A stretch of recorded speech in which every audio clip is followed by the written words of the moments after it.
người ta vẫn sẽ hẹn hò người ta người ao luôn ai nói là tôi có cao biết không tôi được nào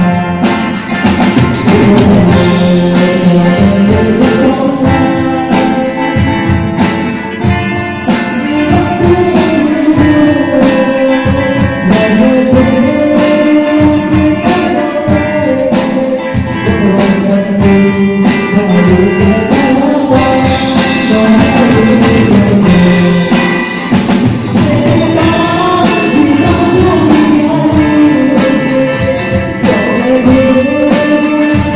subscribe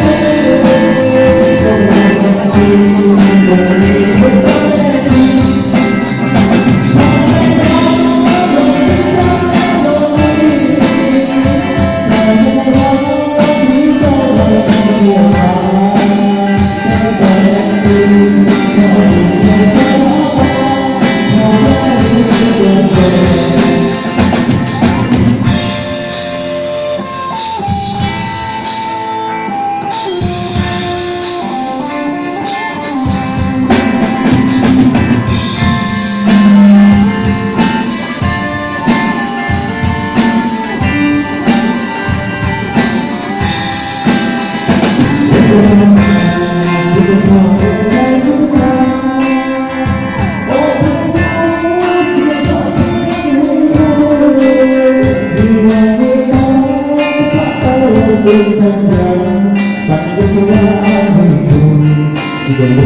để không bỏ